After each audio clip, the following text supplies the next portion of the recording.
So 4 months ago, we cut up my Melanochrysum, or my main Melanochrysum, and we got quite a lot of plants. I think it was about 6 or 7 cuttings out of it.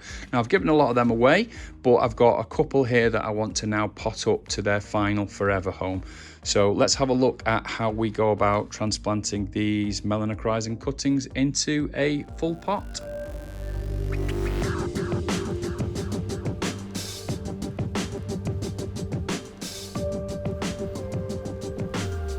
So these are 2 of my favourite cuttings from the Melanochrysum video that we did, and got a single leaf that's got growth. So as you can see, it started to come back quite quickly, considering it's 16 weeks ago, roughly. You know, it's not done too bad.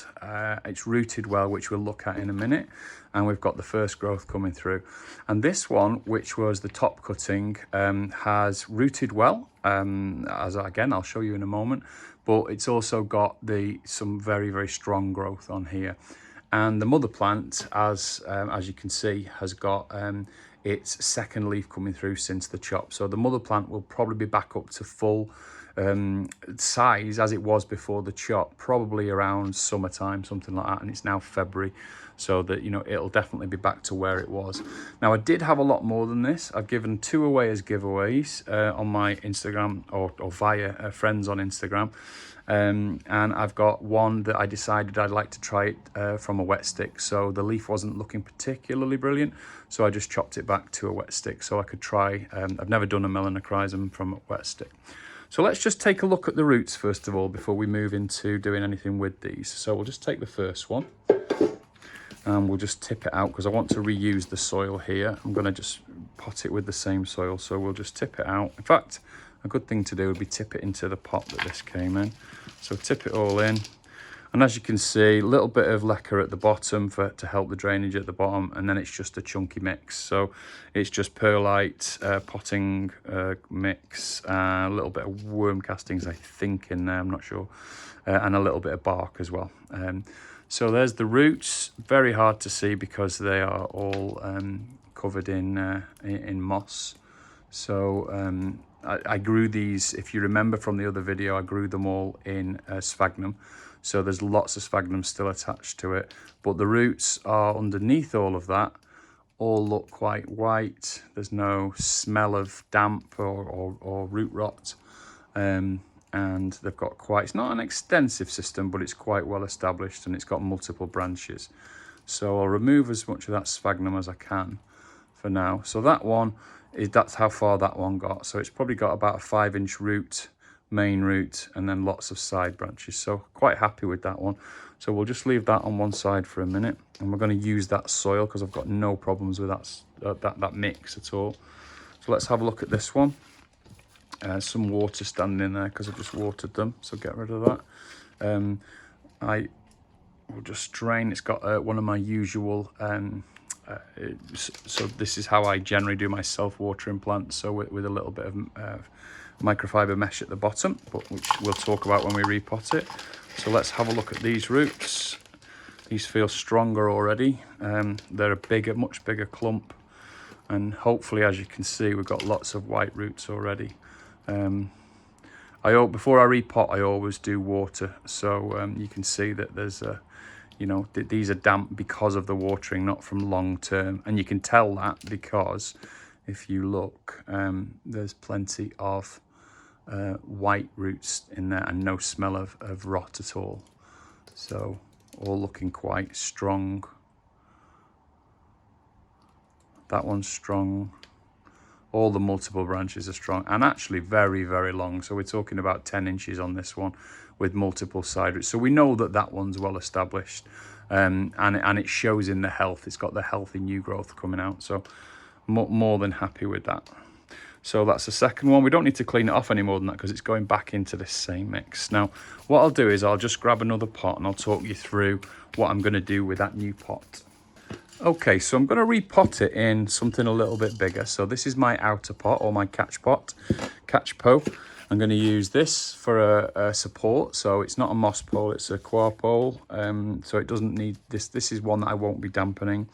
And in here, I've done basically what I always do. So I've fed through two pieces of microfiber cloth that come up into the mixture, and in the bottom is just a mixture of, I keep just a bucket of stone, well not stone but lacquer, so lightweight expanded clay aggregate, and a little bit of pon and whatever happens to be in that pot, as long as it's very mineral based and stone based.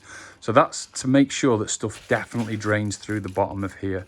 And then I lay the two microfiber cloths on it like that, and then I put my mix on top of that. So I've always got water coming up if they want it, and it's not standing in water, and it's always got this stony base to drain through. So that's how I usually start most of my plants if they're going in this kind of mix. And then I'm going to use the same mix again, the mix that I had them in already, because there's nothing wrong with that. And I'll just top it up with a little bit of new stuff. So I'm going to embed the pole down into the middle and just get it going with a little bit of soil to start the packing. You can still see there's a lot of lacquer in this as well. So, and this is the one that I will crush right down. So I don't normally compact anything higher than this very much, keep it quite loose higher than this, but the base obviously needs to be quite well solid like that. And then from there, what I'll do is I'll actually start positioning the plants. So we'll put this one in, and I want the roots to go all the way around to give it some stability.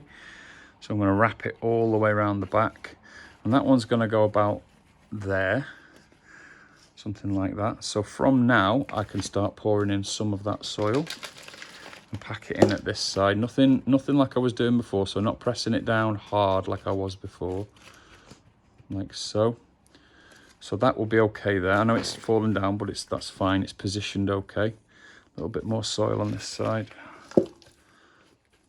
And then I'll put the one that's just the one on its own, the one that's not quite as good, I'll put that on this side. So I can't really wrap this round. And I've not tried to bury the roots because I want them to go searching, really. I want them to start having a bit of a, I want them to go straight in looking for water once this mix dries out. Because it does look very wet, but as I say, but when I'm going to do something like this, I always water them first.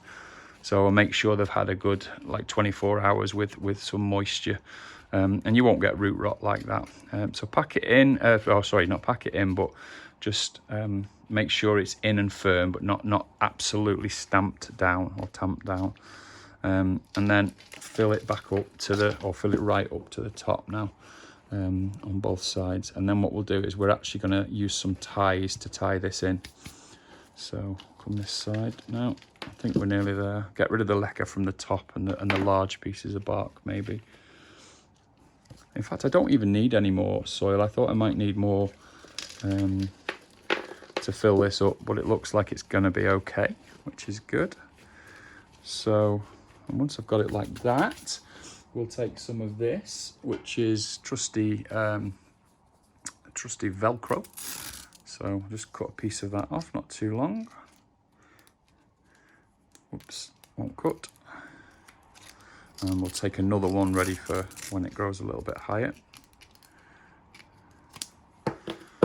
So what we want to do is we want to take this one and probably pin this to the pole like this. I'm only doing this because I want it to stabilize up. I'll probably take this one off after a while. So that's that one fitted there. And then the higher up one, or the one on the other side, I want to take that much higher. See if I can turn it around and you can see. And I want it I don't want to squish the new growth at all. So what I'm going to do is I'm going to support it just below the node, which is here. And I'll show you once I've put it on exactly where I'm putting it, so that you can really see what I'm doing. And these are great. The Velcro strips are great because you can move them at any time without disturbing anything at all with the plant. So let's see what that looks like. So got one on this side, so that'll grow up nicely. And I've got one basically two here, but on this side. Let's come around this side here, but one growth point. So this is the first, this was the top cutting, second to the top, and then the top, and then this is where it continues. So this will be a good even distribution because I'll get them on both sides of this plant. And it'll grow probably as quickly and as vigorously as the mother is growing now. So you'll be able to see how it grows over the course of this year. I think the cuttings might be healthier than the mother plant at this particular stage. The mother plant's in a slightly larger pot, too large really, because sometimes with aroids you can give them too much space, and I find it can slow them down. So it's sometimes best to constrict them as small as you dare go. So this is a better size for a single Melano like this, I find. So I think I'll do an update of this in another 3 months. I'll see how this goes, because I'm pretty sure that this will be quite well established in 3 more months.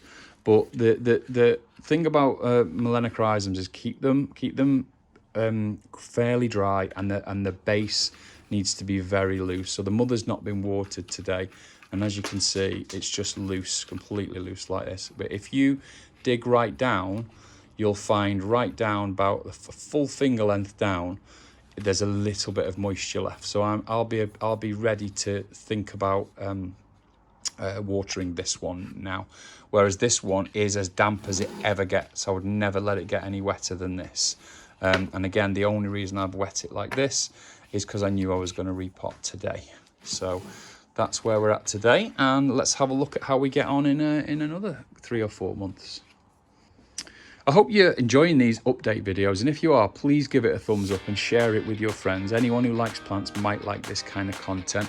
We mainly talk about aroids, and if you do like aroids and this kind of content, then please subscribe to the channel. Help me build a larger community around this kind of content. Thank you so much for watching, and have a great week.